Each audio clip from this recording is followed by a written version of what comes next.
Good morning. Welcome, everyone. My name is Jamie Schenker-Passero. I am the Associate Director of the Temple Small Business Development Center. You are here for The Show Must Go On, deciding to bow out gracefully from your business. And we have partnered with the Kelley Financial Group, who has some great panelists with us today that we're very excited about. This is also a partnership with other SBDCs across Pennsylvania. So we have Clarion, Penn State, Scranton, and Wilkes. So whatever center you've joined us from, welcome. We're happy to have you. Hopefully you're aware of the SBDC services in general. We are all here to help small businesses start and grow. And we're doing this with consulting, which is always at no cost. And we do this with our virtual webinars. Each center is offering a calendar of webinars that will be low cost or no cost. So please browse all of our calendars. We're all here to help you.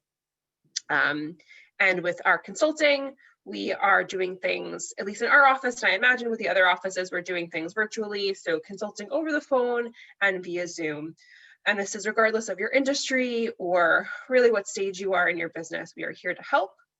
I will be sending out a follow-up email after today's session with the slides. I know some people asked about the recording. I'll ask the presenters if they're comfortable with that first, and if so, then we can send that out. We usually record most of our webinars, but not necessarily all of them. We'll also ask you to complete a survey at the end, and I'll share some resources for you. So this topic today is tricky. It's tricky, but it's timely, and it's important. So we're glad that we have the presenters that we do. I'm going to close the poll. It looks like we're seeing 50% of attendees saying, a little over 50 saying that they're not sure, and 40% saying that they're thinking about selling. So our presenters will take that into account when they are addressing you today. And the polling, share the results. And I wanted to mention that we have all attendees muted. So if you have questions, please put them in the Q&A in the chat. And after each segment from each presenter, we'll get to the Q&A and we'll have the presenters answer them. So I'll be watching out in the chat and the Q&A for any questions. All right, let me close up that poll.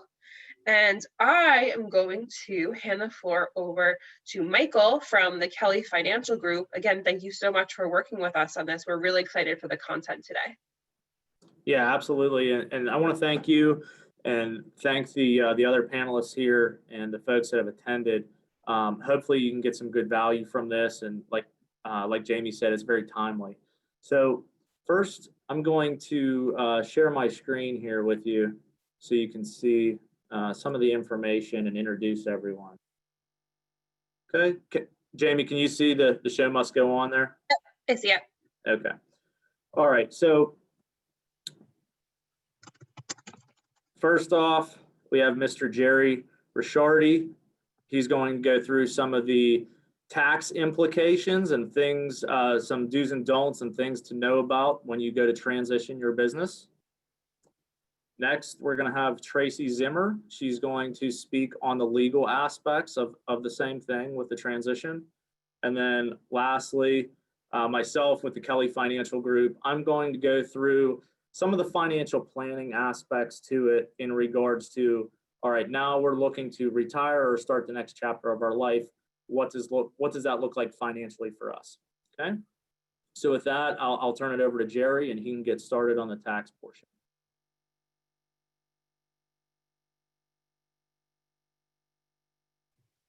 Jerry, you're muted.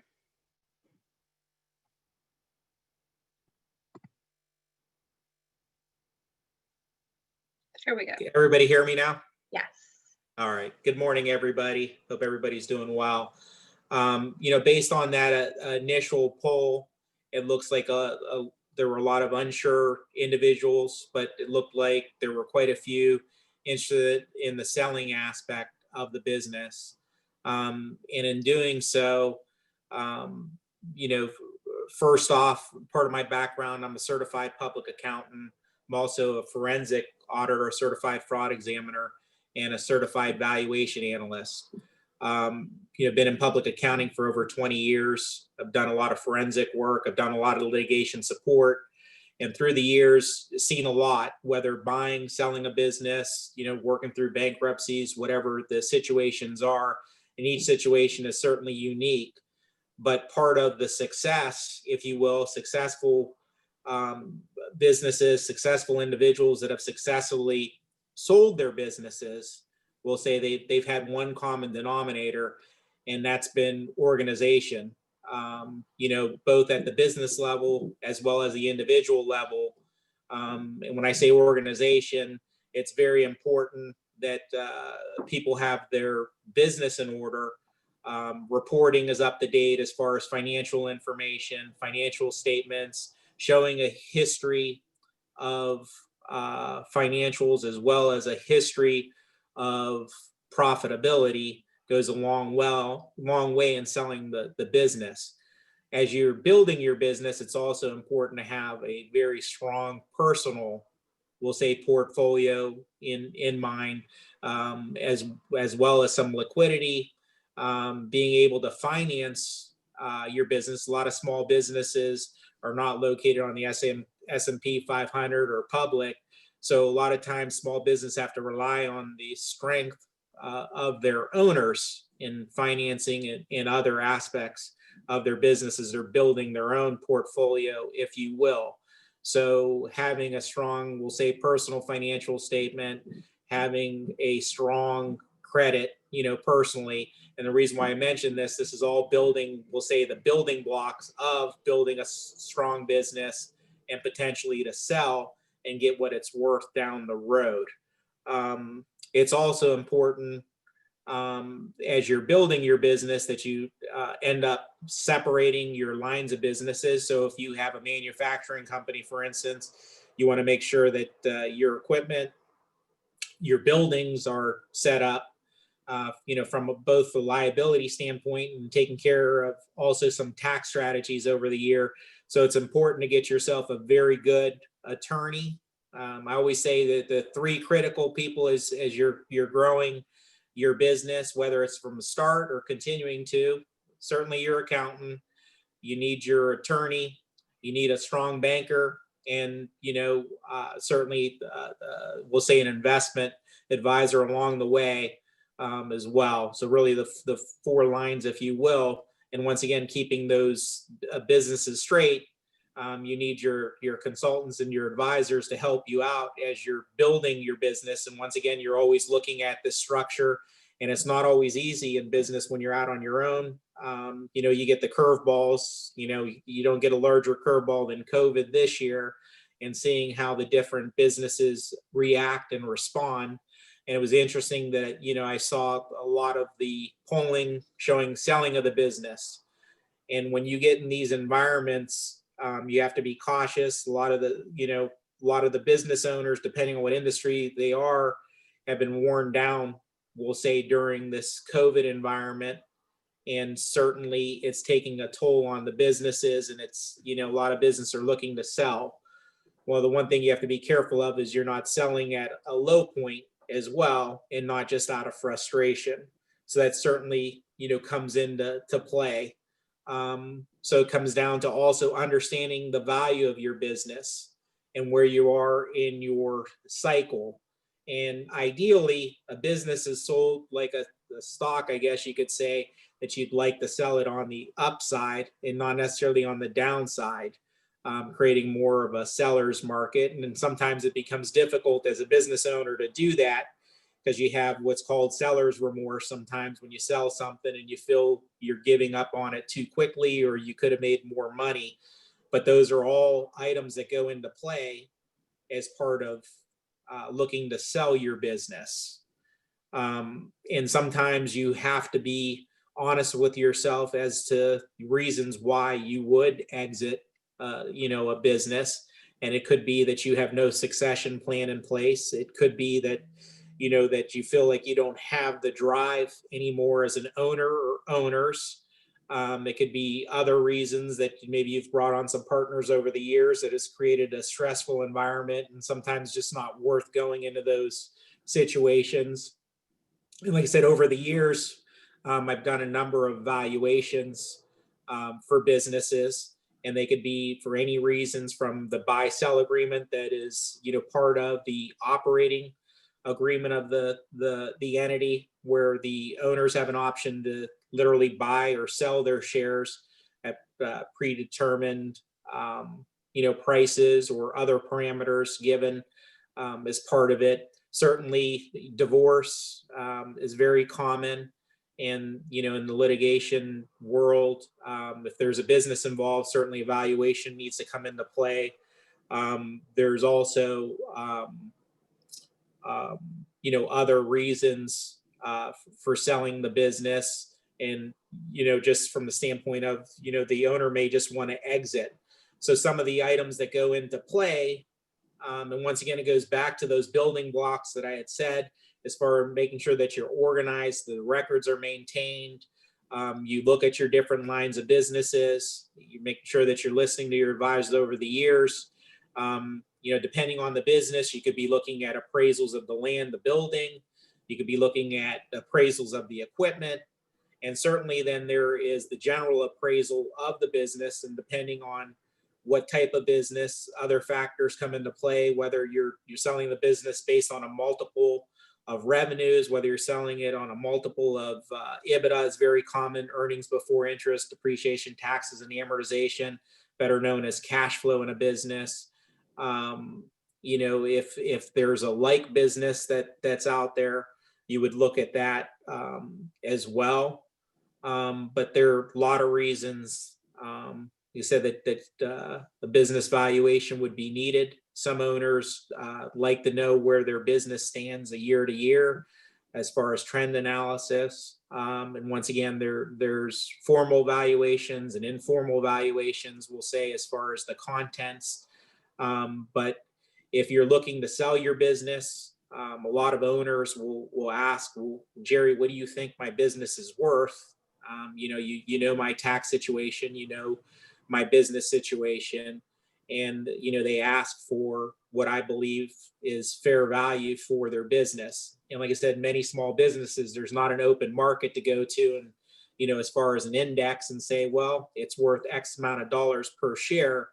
So you have to come up with a valuation that's tailored to their particular business. And a lot of times, I'll be honest with you, the owners 99% of the time believe the business is worth more than what a valuation comes into, because owners feel that their business is always worth more. But it's sometimes a reality check as part of it. So when you're selling your business, it may come down to you get a valuation or a potential buyer, and it's not a number that you like, and that does impact whether you decide to sell your business or not. From that standpoint. And it's one of those things, almost like a fighter hanging on too long to their career. You also have to factor that in as far as where the business is and its cycle, as far as management holding up, whether your vendors and customers are being consistent, and it's something that the profitability is holding. But with that said, certainly I'm open to go in any direction that the group would like me to go to. But I just wanted to give you a general overview of the importance of a good structured business and some of the components that factor in the sale of the business. And the last item, of course, is the taxes to be considered as part of the sale of the business. Most businesses, you're going to have a basis, once again, in a stock that gets subtracted out as part of your basis. Any remaining will factor into the taxes, and then it becomes a negotiating as far as how those components of the business are broken out, whether they are non-compete, whether it's part of an equipment sale, et cetera. Those all factor in to the components of the sale price and the tax implications on the individuals. But with that said, I'll turn it over to the group and see if there's any questions at this time, or if there's any other direction they'd like me to go.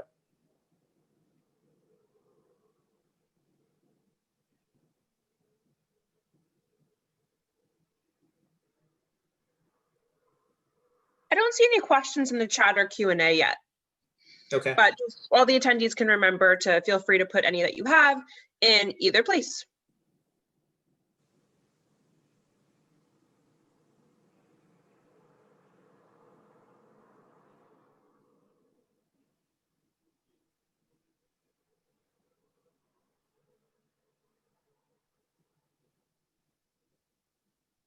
Michael, should we hand it over at this point, and Yeah. then we can take more Yeah, questions? absolutely. I didn't know if anyone was typing. I wanted to give them adequate time, but if you can see that there's no questions in the queue or nothing coming in, by all means, Tracy, you can take it from there on the legal aspects of. Okay, one actually did just come in, Jerry. Someone Okay. interested in hearing a little bit more about the tax implications that you mentioned.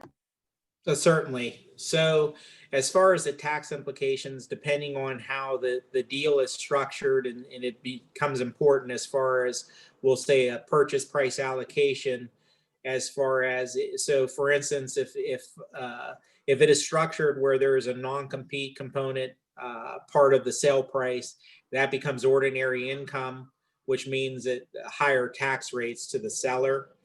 In most instances, both at the federal and the local level, versus structuring it where it's favorable to the seller, where it become capital gain treatment, where you're looking at most 25% at the federal level. It's 20% typically, but 25% on maybe some of the equipment where there's depreciation recapture. And, once again, more favorable from a taxation standpoint. So the purchase price does become very important.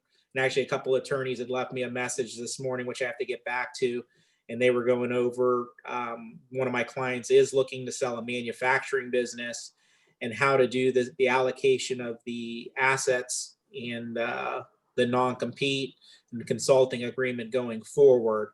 And so it is important to come up with a purchase price that's good both for the buyer and the seller. From the seller standpoint, they're going to want as much as possible to go to equipment so they can expense things out and have more flexibility from a depreciation and their tax standpoint. The buyers are obviously trying to structure the deal where there is less going to those components and more towards the overall sale or goodwill of the business, which then becomes capital gain treatment for the seller. And Jerry, when would you say is the right time for a business to contact a professional when they're thinking about this process? How early on would you say?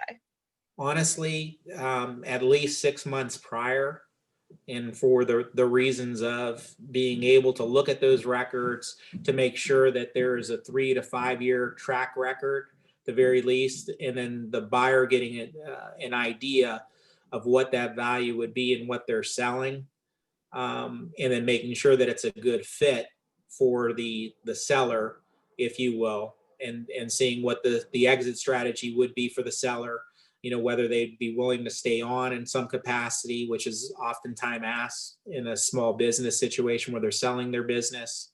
But I would say at least 6 months prior. Okay, yeah, makes sense to me.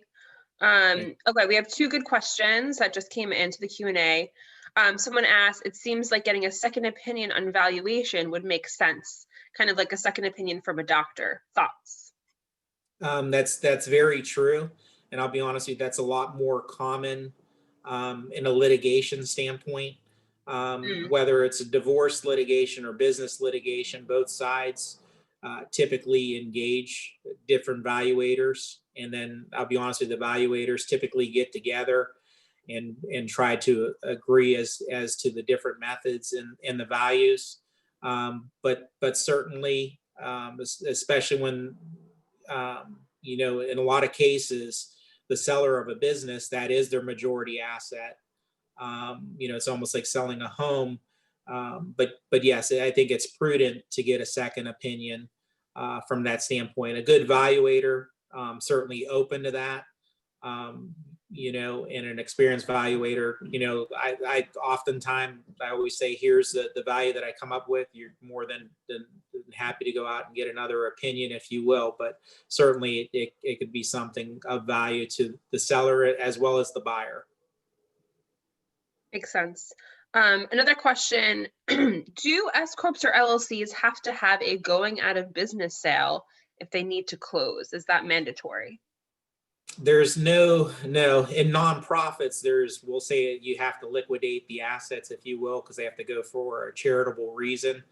And a lot of times the charities by state statute require that. For a business, I mean, if you're not going to sell the business, you don't have to have a going out of business sale. I mean, it could be a consideration that's called the, liquidating event. But a lot of times the sellers will not get anywhere near top dollars in doing so. But it's certainly an option. To me, that would be a last resort option if there's no way of selling the business or its assets. And you do see where there's auction situations, but it's more times where there's a bankruptcy that's imminent, or there's other reasons that there's a death of the owner, which unfortunately happens. The owner becomes ill. There's no way of continuing that business, and it becomes the proverbial fire sale. From that standpoint, it's not an ideal situation from the seller's perspective, but it is possible. So usually if it's a sale, it's kind of as is with everything inside, included in the valuation. You can have an as is as far as the whole business, or like I said, you could have the situation where there is an auction of items and it's being sold piecemeal from that situation. Like I said, it's not ideal. I've seen some larger businesses do that, even we'll say smaller steel mills, if you will, steel related industries that have been stuck in those situations. But it does happen. Okay. And I think there's one question, maybe this will be the last question, because we don't want to go over time. We want to be mindful.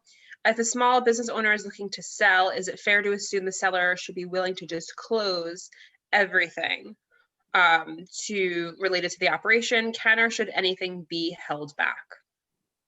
A lot of times the sellers sell everything, but if there's situations where whether an asset is sentimental or whether they say everything is for sale except I want to retain whatever it is, whether it's a piece of equipment. A lot of times the seller is not selling their cash, certainly as part of it, or receivable. So there are times where the seller says just certain things are not for sale or not part of the deal. And once again, it's not uncommon for that to happen from that regard. As far as closing the business, a lot of times when somebody is purchasing the business, there is a non-compete. A lot of times it goes in as part of the purchase. So you really don't have an option as far as, selling, or closing the business. Normally the purchasers want basically that owner to be out and certainly not competing with them.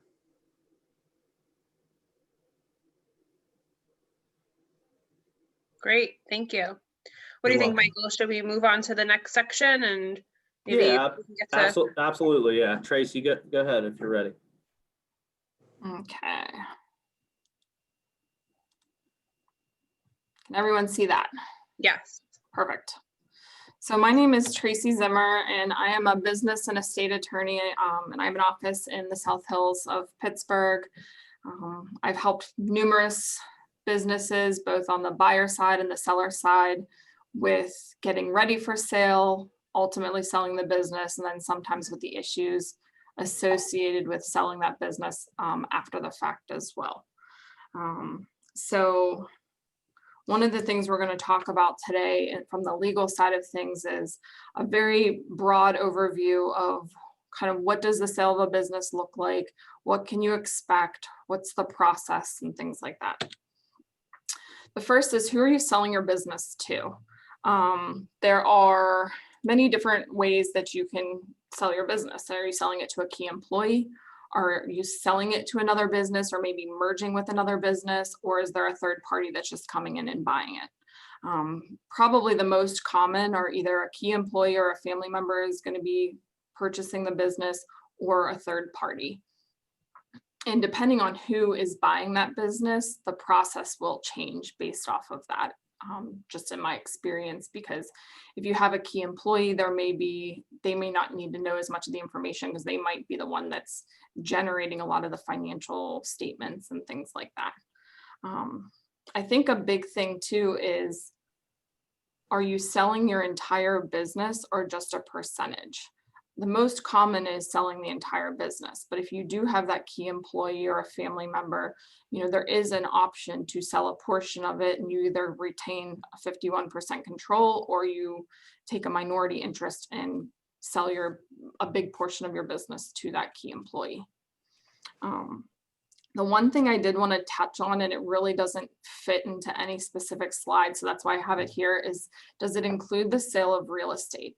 I think one of the biggest issues I see with business owners that want to try to handle a business transaction on their own is if they include the sale of real estate, they'll actually do it in one transaction.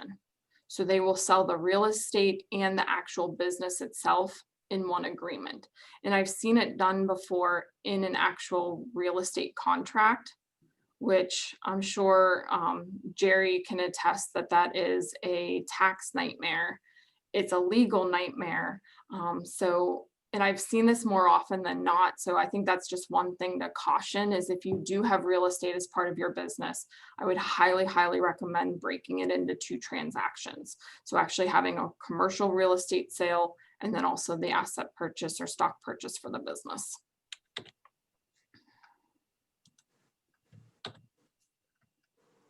Let's see, why is this not going? There we go.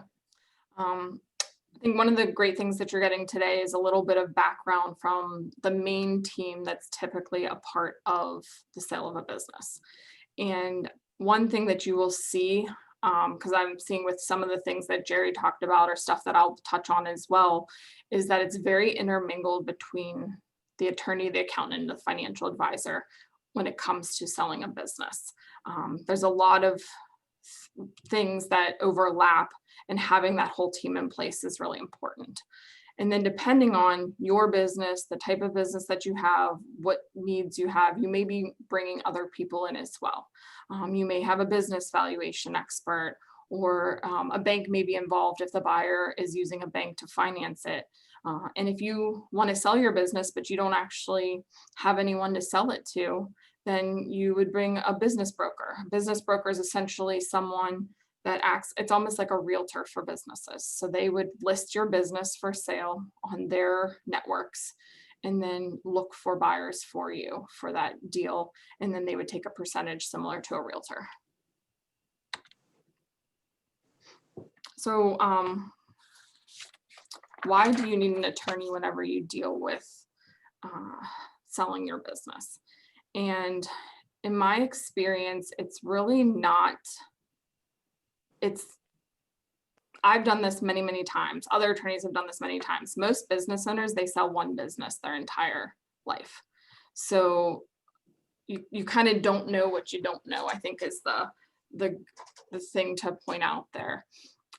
I've had many people come to me with their agreements and they'll say, I've reviewed this agreement, I'm comfortable with all of this, but there's 2 paragraphs that I'm not so sure on, and I want you to look at those 2 paragraphs and tell me that they're okay. Well, I can definitely look at those paragraphs and tell you if they're okay or not, but the problem with that is typically whenever you are negotiating deals, it's not necessarily what's in the documents, it's what's not included. So that's important to make sure that you have your documents reviewed to make sure that everything is in there that needs to be. Are there representations and warranties? Are there, is there a non-compete and things like that? And we'll talk about that a couple minutes later on the types of documents that you should look for whenever you are selling your business.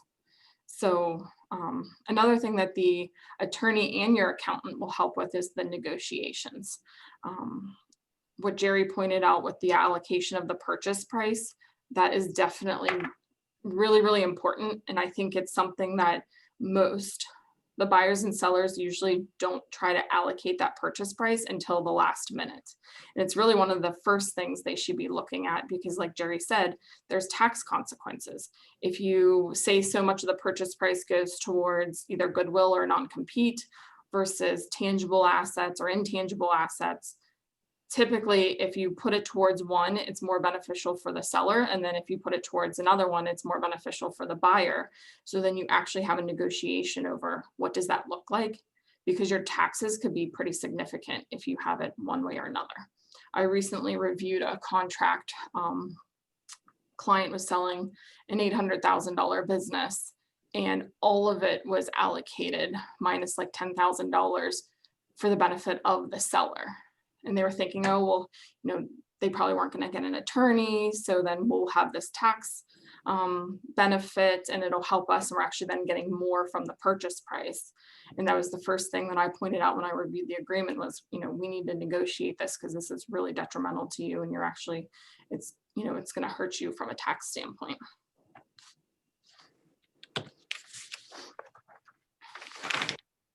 So one of the things Jerry touched on was having all of your financials and things in place before you would go to sell your business. And I would agree the same should be for your legal documents as well. One of the issues I see with businesses when they're going to sell, and I see this more when I represent the buyer and we are going to look for documents of the seller to try to get a picture of what does this business look like? Is it worth buying? Things like that. They typically, a lot of times they won't have legal documents in place, or if they do, it was when they first formed 20 years ago and they never looked at them again. One big issue that I see is, like, let's say you and your friend bought a business or opened a business together 20 years ago. 15 years ago, your friend decides he doesn't want to be a part of the business anymore. So then he leaves the business and now it's just yours. Well, now fast forward 15 years, you've decided now that you want to sell your business, and you're going through the due diligence with the buyer and all of that. And then it comes up that, well, you never actually legally documented that the friend left the business. So now you're either tracking down this friend to get him to sign something, or in a situation that I've had recently, the friend actually unfortunately passed away. So now we had to open an estate in order to be able to transfer the business. And then all of that, could be avoided if you just document things properly as it happens. So I think one of the things, if you're looking at selling your business, is take a look at those legal documents. Make sure if you're an LLC, you have an operating agreement in place. If you're a corporation, that you have a shareholders agreement or a partnership agreement. Make sure that you have everything filed with the state. Many times people tell me that they have a legal entity with the state. I go and look on the website and nothing has ever been filed. They think that they filed it because they signed up for a tax ID number is typically what happens, but they didn't actually do any legal filings with the state. So just making sure that you have all of that in place, and doing that now is so important, because then whenever you do go to sell, when you are ready to sell, that's just something that's easy to check off the list of the 100 other things you're going to have to do through the process. I wanted to just quickly touch on the two types of purchases. There's an asset purchase and a stock purchase. So asset is when you purchase all of the assets and none of the liabilities. And then with a stock purchase, you would actually be taking on the debts as well. So it's important to understand the pros and cons between that. And that could be a whole presentation in itself on the differences and the pros and cons. But it's just important to understand that there is a difference, and you want to make sure, are you purchasing the liabilities? Are you purchasing or just the assets? I would say most common is an asset purchase, but I still see some stock purchases every once in a while as well. And then as far as financing, there's different ways that someone can buy your business. They could have cash. They could have cash on hand, and they just, you sign the documents, exchange the money, and then it's done. They could try to get a bank loan. Depending on the type of business, depending on their credit, their financing, they may or may not qualify. It's very similar to a mortgage where there's an underwriting process and you have to go through all of that. A common one, and Jerry had talked about this a little bit too, with small businesses is seller financing. So that means you as the seller actually hold the note. So you might get a small down payment or something on the closing day, and then the buyer actually pays you monthly for that until the purchase price is paid off.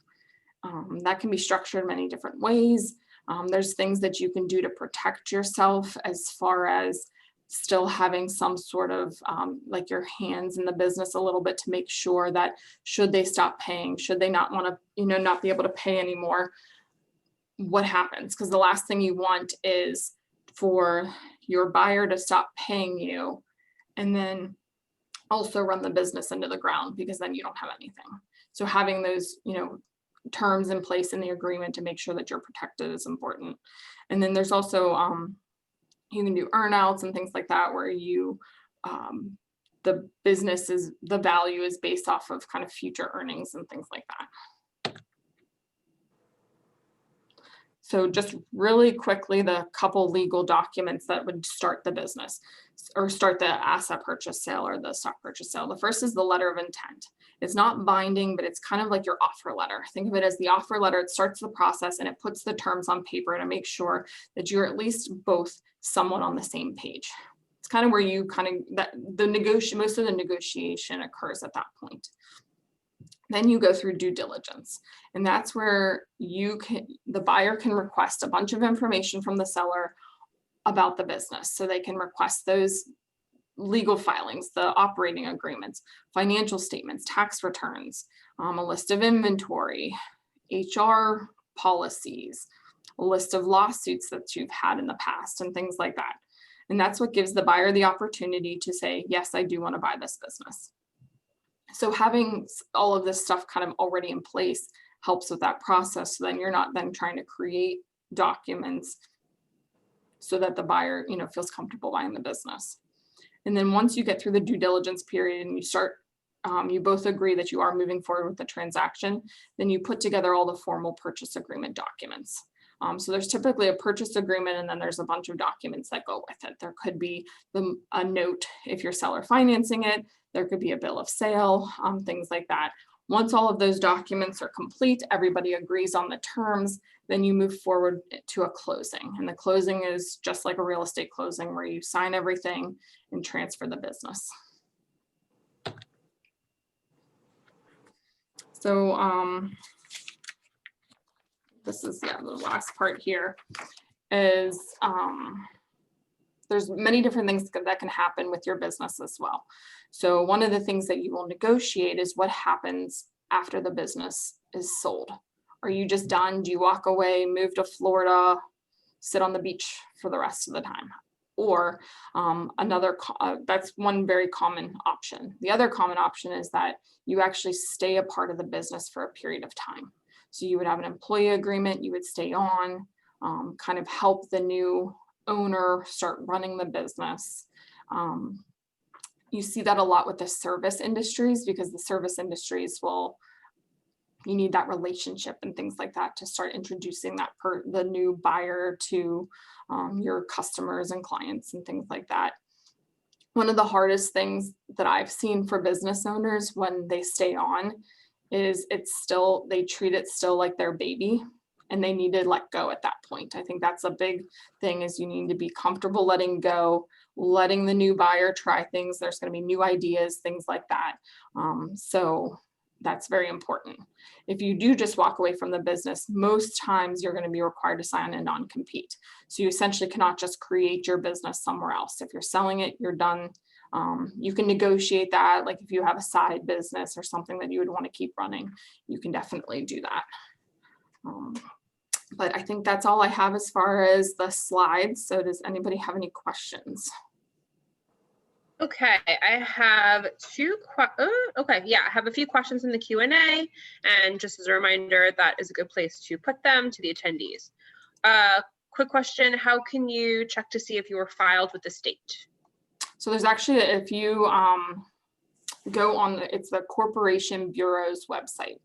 So typically if you Google Corporation Bureau search, it should be one of the first links that pops up, and just make sure you're going to a government website.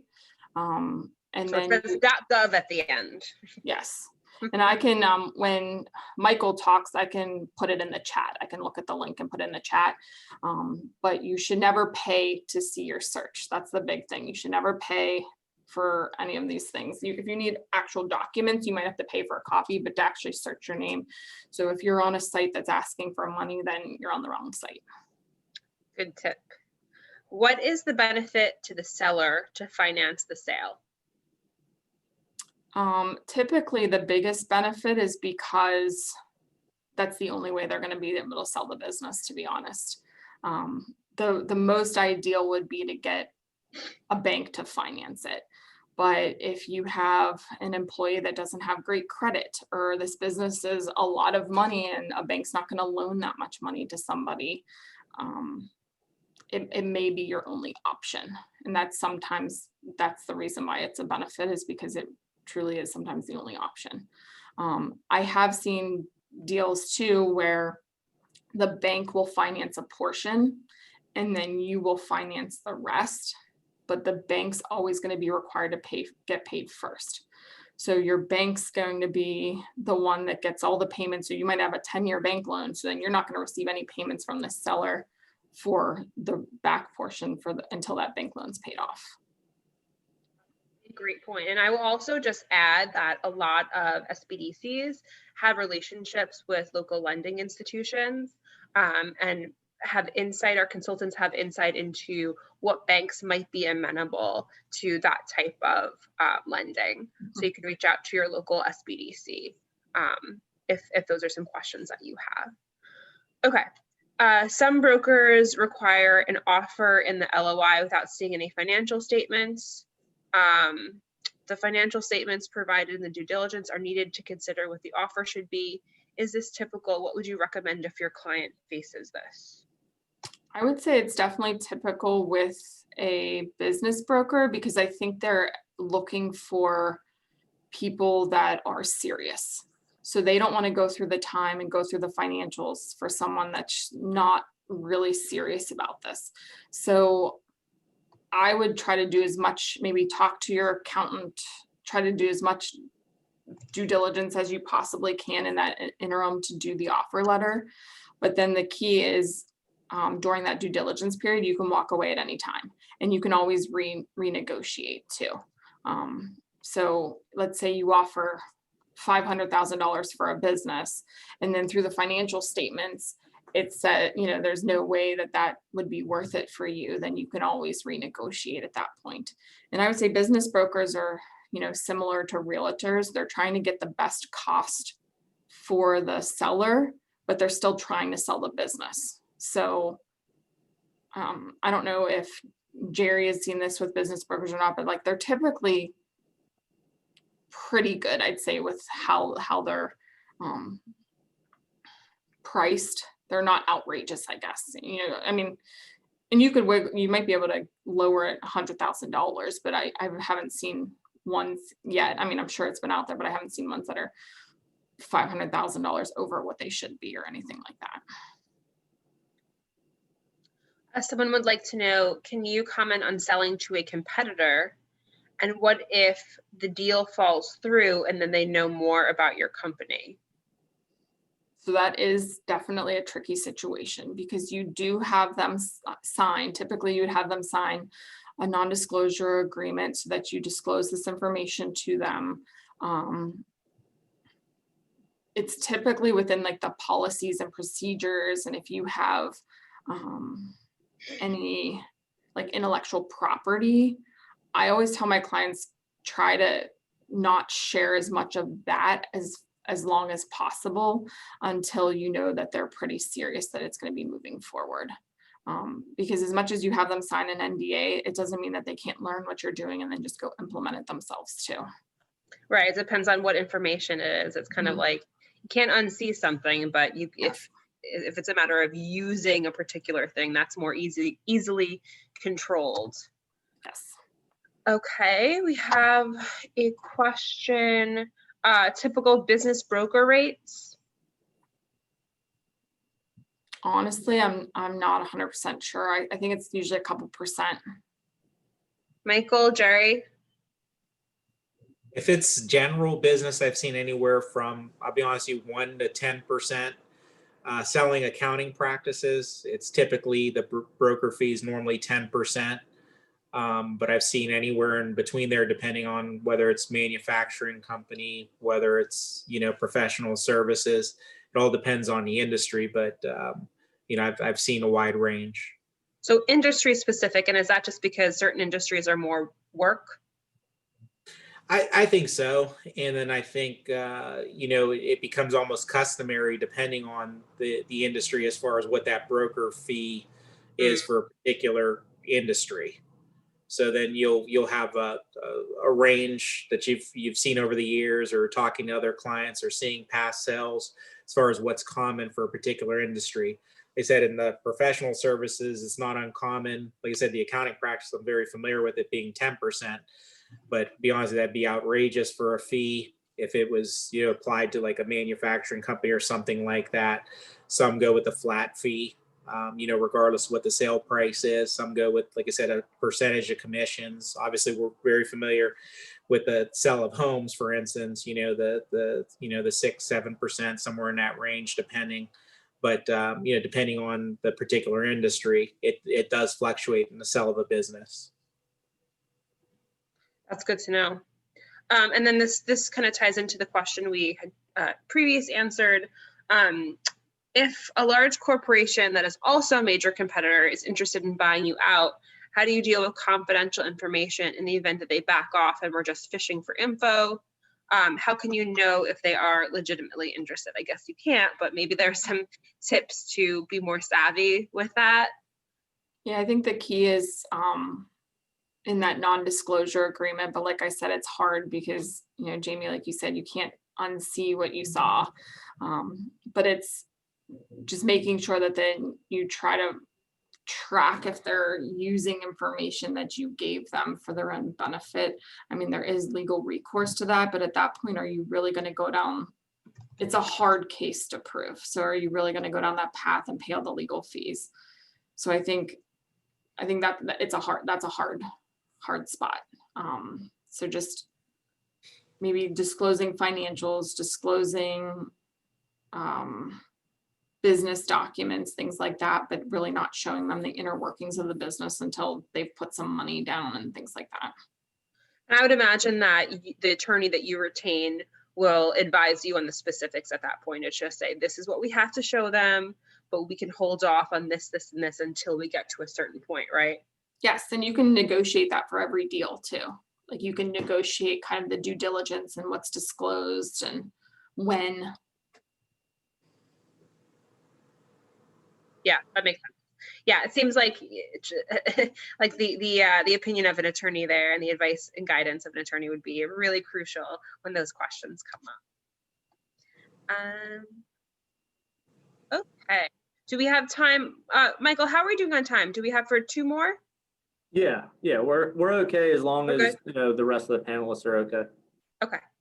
How do I know if my attorney has enough experience in terms of business sales? I think that's a great question. I think just asking the attorney, have you handled this type of business before? Because it might not necessarily be the experience of the attorney, but the industry too is very important because each industry has these nuances. So, if you have an attorney that has handled a couple of deals in that industry, that definitely helps a lot because like I said, it is very different, especially like sometimes you'll see attorneys that are more geared towards service businesses and then others maybe manufacturing or retail and things like that too. So almost finding that attorney that has a specific niche. They might not too. They might do so many deals that they're comfortable handling all of them. But I think just asking, what is your experience? Have you handled a business like this before? Have you handled a business this size before? Are all good questions. Yeah, don't be afraid to ask questions of your attorney. And I think that really applies to whatever type of transaction you are looking to retain them for, is making sure that they have experience in that specific area. This is a good question. Any tips on how to get the word out that you'd like to sell without it harming your business's current operations? I think, I mean, my take on that would be advertising the business, but being upfront with maybe why you want to sell, especially now with everything going on with COVID. I think people are more hesitant to buy a business, or if they are buying a business, they want to make sure it's because they want to look at your financials and make sure it's not related to something with COVID, or if it is, you know, is that going to be turned around and things like that. So I think being honest and upfront about why you're selling, you know, I'd like to retire, I'd like to do something different, would be a good option. I don't know if Michael or Jerry have any thoughts on this too. Yeah, I do have something to add with past experiences that we've had. Is one, you know, we've had sellers go out and directly contact other people in the community, whether they may be involved with the business or the Chamber of Commerce or things like that. So like direct outreach from the seller. And then the other thing that we see commonly is perhaps it's a business that is involved or franchised, and they go back to, you know, the parent company and they say, look, you know, I'm looking to transition out of this, and there's almost an internal network. So someone else that owns the exact same franchise, just in a different location, may be interested in purchasing. Yeah, I imagine also it matters if you're B2B or B2C. If B2C, it could be a lot easier to hide kind of what's happening on that side of it. We may have gotten to all the questions. Oh, one of our awesome business consultants recommended, tell your advisors you're interested in selling and ask them to be discreet. Thanks, Jen. So I think we may have gotten to all the questions at this point. So do we want to move on, Michael? Yeah, I'll take it from here. I'll go through briefly. Again, thank you everyone for being here. I appreciate it. And I think what I'm going to try to sum up everything in one point that I'm going to talk about and that Jerry and Tracy touched on. And the importance of everything is in the details and the organization of each step of the way. You need to know what you have and the direction that you're going in. And to borrow a quote from Harvey Firestone, the success is in the sum of the details. And I think that rings true to this type of transaction, and all the components of it. So with that, I'll get started. You can see my screen here, okay, Jamie? I'm not seeing it yet. Okay, let's see. How's that? Yes, we see it. And there was a request. I mean, if you can't, you can't. There was a request just to put it in presentation mode. I think it just makes it a little bigger for the attendees. But if there's a reason that you can't, that's okay too. Yeah, I'm gonna leave it like this, just so I can toggle back and forth. One, because I don't want to touch on something that was already touched on. But this is my contact information. If you have any questions on individual transactions, feel free to reach out to me. Be careful, a lot of vowels in that last name there. Telephone number if you need to get a hold of us. I am an associate advisor on the Kelley Financial Group. We're a team based out of Wexford, Pennsylvania, and we have most of our clients are small business owners across the United States. So that's what our footprint looks like. What we're going to do today is kind of break down some of the details of things that you need to think about with the transition from the business into individuals or into your individual finances. So we're going to talk about some of the components of retirement. Maybe retirement's a little ways off for you, or maybe, you know, this is kind of a forced retirement for you. But some of the things that you want to look at is the liquidity and the transition needs, what your financial goals are going forward as far as next year, 5 years, 20 years from now is important to think about.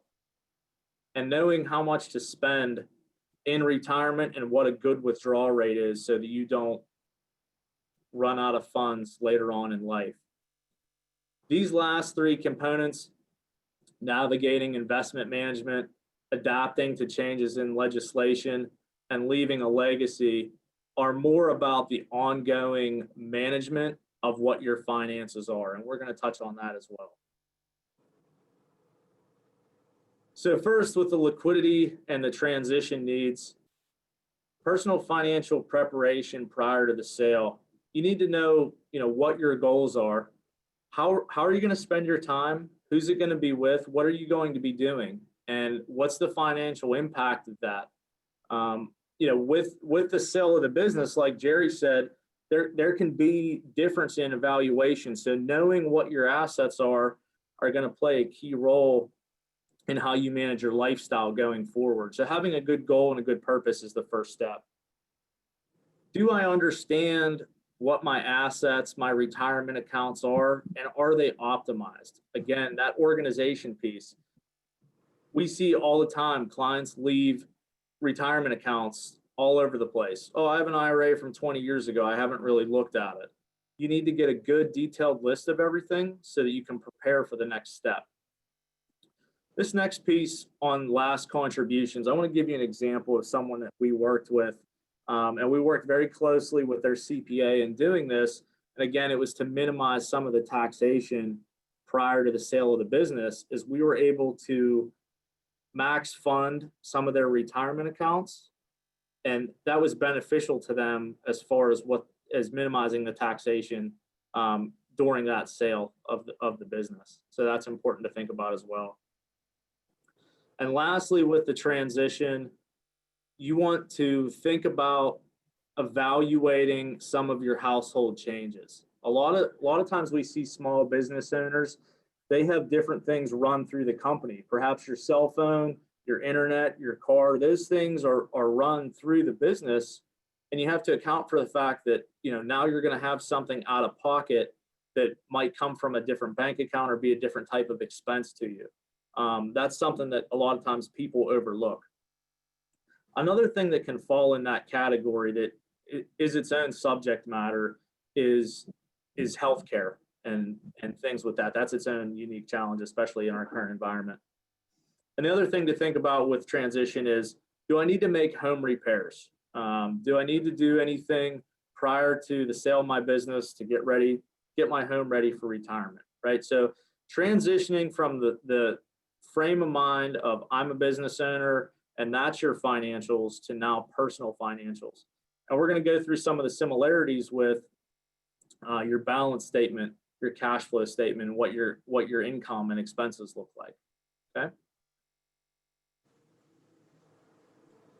So again, knowing how much to spend and what the similarities are. So if you have a clean chart of accounts, it's well organized, like Jerry said, what we're going to do is go through some slides that will help give you an indication of things that you should be accounting for in a detailed manner, so that you can try to make projections for yourself going forward if you have enough or if the sell of your business is right for you at the current point in time. So the first thing would be on your balance sheet.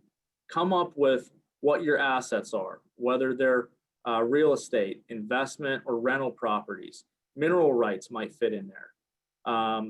Bank assets, checking, savings, money markets, CDs, both personally and with the business. And then again, are you going to retain those business funds, or some of it going to be spent out with the transition into now your personal life?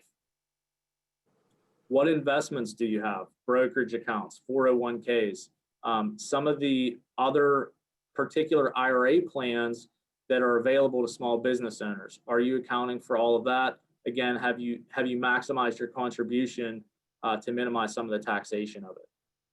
What are your insurance assets? Annuities, life insurance, long-term care, or perhaps lack thereof if that's important to you. Next would be to make a detailed list and try to come up with some of your liabilities. And with the liabilities, not only, are you going to list out some of the things that I have here, but it's important to think of it from an amortization standpoint. So what's the current balance? What's the payment? What's the interest rate? Can some of these things be refinanced or optimized? Those are the things that we help clients with in this type of transition. So you have your mortgage, home equity loans, personal loans, vehicle loans, student loans, perhaps even yours or children of yours, and then existing credit card debts. Again, just kind of a brief overview of what a beginning balance sheet should look like for you. What are your sources of income, both now through the transition and then into retirement? What's Social Security look like? Do you know what your numbers are at age 62, 67, age 70? And again, for any type of spousal adjustments, there are certain individuals out there that Social Security doesn't apply to, or there are exceptions or specific Social Security laws that could impact what your stream of income looks like from that. Same with pensions. There's different types of pensions, state, federal. Some of the pensions have inflation protection to them. Some of them don't. So is your income going to be level throughout retirement or going forward, or will it adjust with inflation? Spousal income, something else to consider, perhaps partial retirement, or your spouse may continue to work, or is there going to be W-2 income or 1099 income? Real estate or rental income. A lot of times we see small business owners that might have rental properties on the side. That's also something to account for if you're going to continue with that stream of rental income. Supplemental retirement withdrawals would be money that comes out of your portfolio that you're going to need to live off of, your investment assets.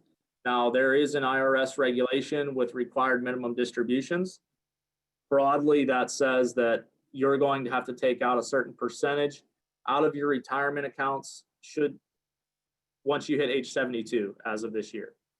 Supplemental withdrawals would be above and beyond that to live off of. A good general rule of thumb is to use a withdrawal percentage of around 4%. If you're taking out more than 4% out of your portfolio assets, there's a good likelihood that you could deplete your funds over time.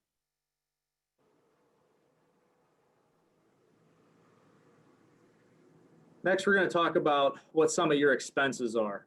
And expenses are a little bit different than liabilities in the fact that liabilities have an end date.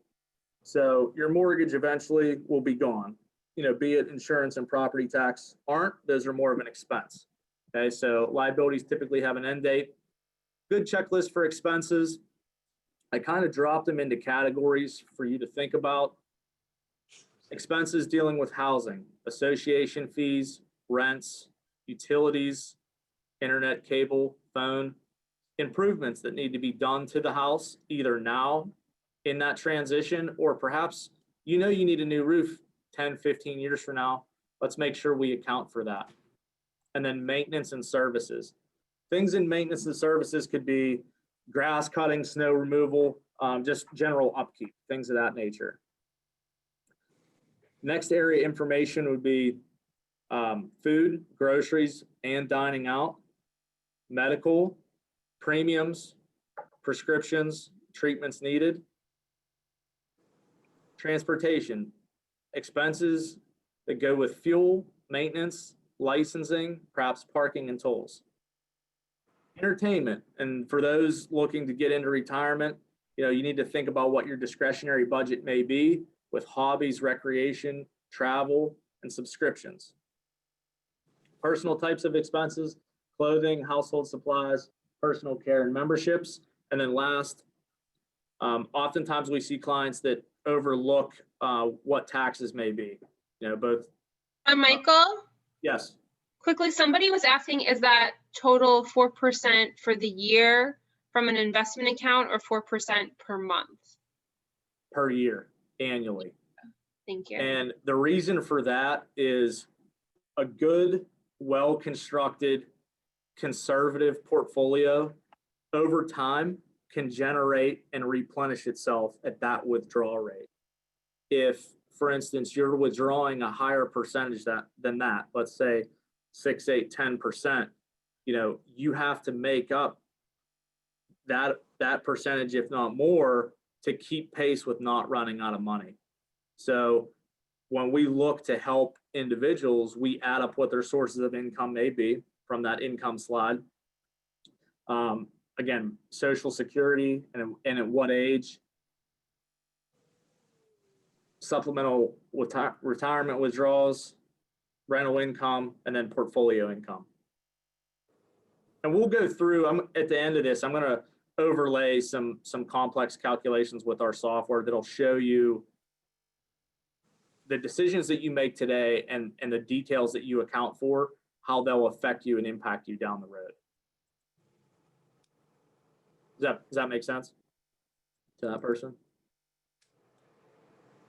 I haven't seen another comment, so I have to imagine that you answered it. Okay. The next and the most important thing, and again, with the details with this, are everything comes down to cash flow. You have income coming in, you have expenses going out, and at this point you think you have a pretty good understanding of what the ratios between those two things are. Broadly knowing the income and the expenses typically is not enough. What you want to know is the variations. And if you know the variations, you can adjust and use those to your advantage. And what I mean by that is when you think about your expenses as a whole, there are expenses that are month to month and they're reoccurring. There are annual expenses that might come out at a particular time of the year, or maybe only a few years. And then again, you might have a lifetime expense where, if you're going to stay in your current home, you're going to need a new roof, or you're going to need to use a large portion of your money to transition. And accounting for these and knowing, what the cycle of your expenses are and when to take those types of sizable withdrawals can be important in the longevity of your portfolio. So the other thing that we often see that's overlooked is accounting for the impact of inflation. A lot of people say, well, I'd like to have, X amount of money per month in retirement. Well, if retirement's 20 years away and, historically inflation is around 2%, that same amount of money is much different. And a lot of times people forget to account for that. The other thing that a lot of times we see, and I actually recently saw, is how would household income differ if someone passed away? What's the adjustment to our Social Security income stream, or what's the adjustment to any type of pension stream that we see? Are we going to have enough? Is life insurance going to supplement that? Those are all things to, as best you can, plan for.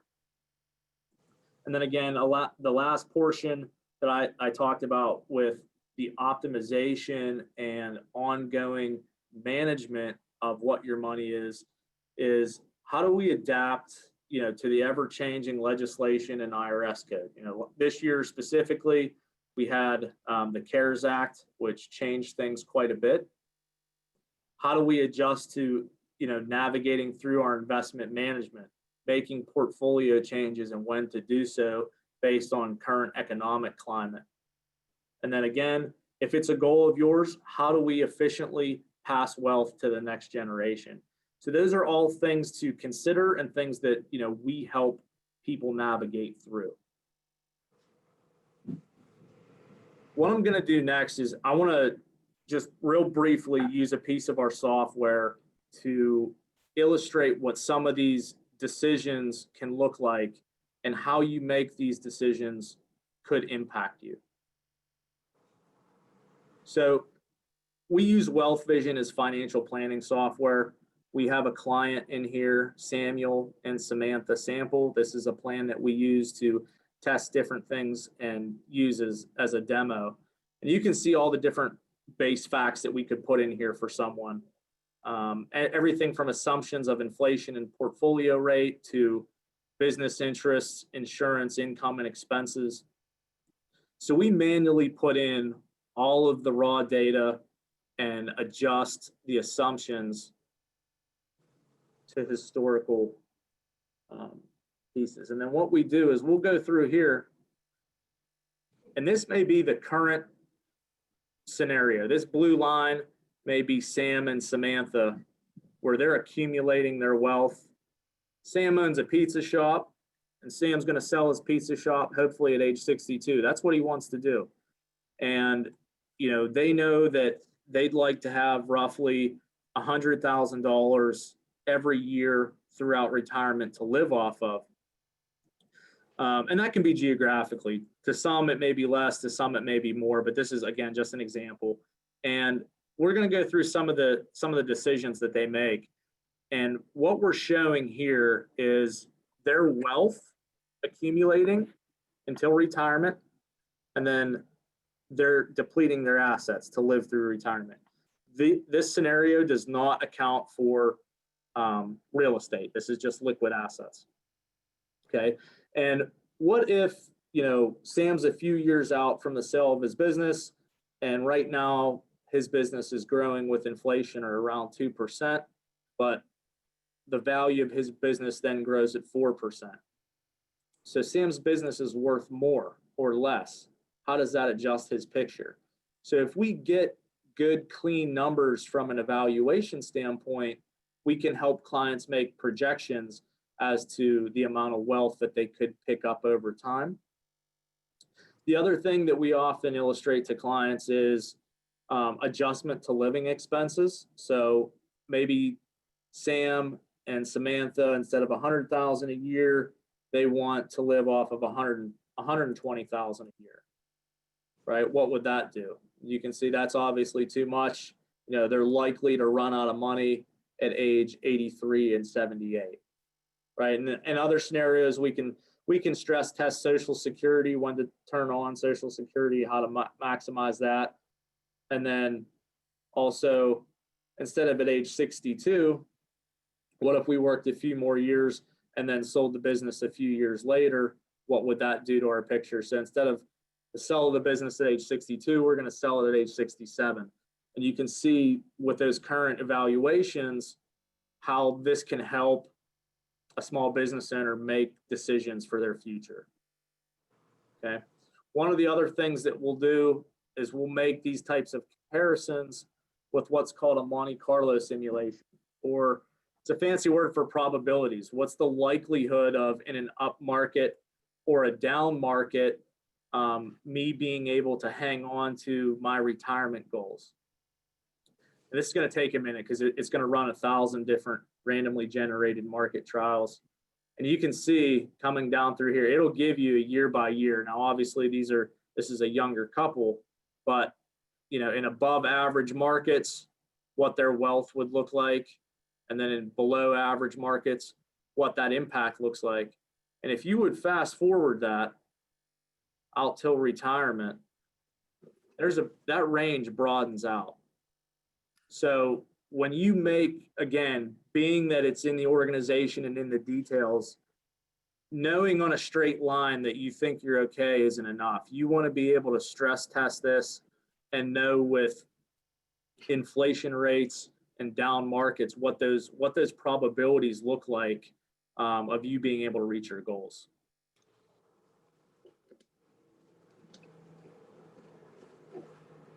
Is there any questions, Jamie?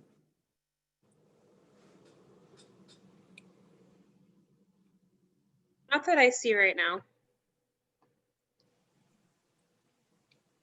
And we do have, to go back to the presentation, we do have some worksheets or some white pages that help people account for sources of income and what these expenses are, kind of as an itemized checklist to help them get started in their planning.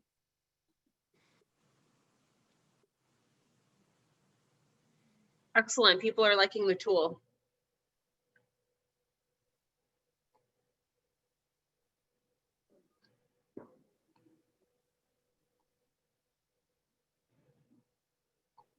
No questions popping up yet.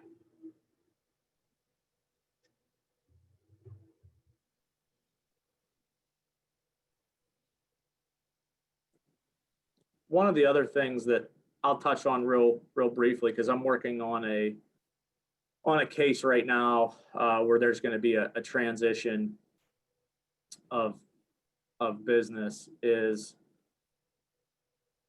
knowing when to make some of those decisions, what income is. If we look at, let's say, Social Security, which can be a big part of it, we can help map out and make comparisons of, FRA is an abbreviation for full retirement age for those looking at this, as to, whether they should take that early at age 62, full retirement age, or at age 70, and then what the lifetime difference or income would be from that. So that, again, making adjustments to those strategies and knowing when to do certain things is really where the value of doing planning is.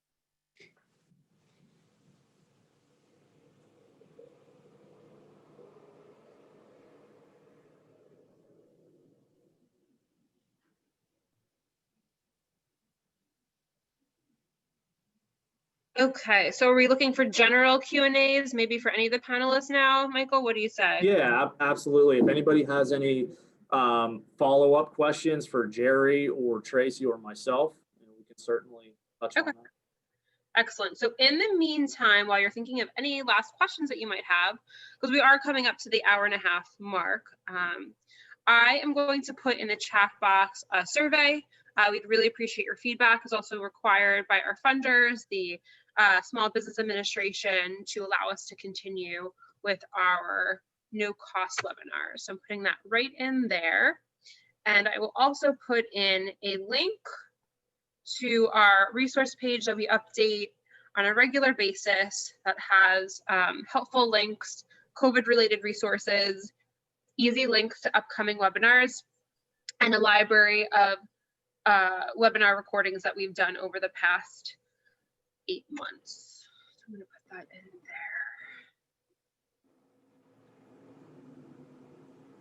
there. All right. So let's see. Any other questions for our panelists today? If not, and you need to head out, grab that survey and you can depart and enjoy the rest of your day and your Thanksgiving holiday. But we'll stick around for questions for a little bit. I am going to pause the recording. So I will say thank you so much to the Kelley Financial Group and our panelists today. It was really great to hear the different perspectives and think about this huge, huge decision for small business owners from different angles, different important angles. And I hope that everyone understands that this is just a background, right, to get you in the right mindset. And the next steps really are to consult professionals and have them on your side advising you. But with these presentations, with these general presentations, our goal at the SBDC is always to make you a more educated business owner, so that when you reach out and you're looking for an attorney and accountant, you know the questions to ask and you feel more confident selecting a professional, and with that relationship, you feel more comfortable knowing how to proceed in the basics. Someone is at the front door. So I did want to say that, but thank you again. If you do need to head out, no problem, but we'll stick around for questions.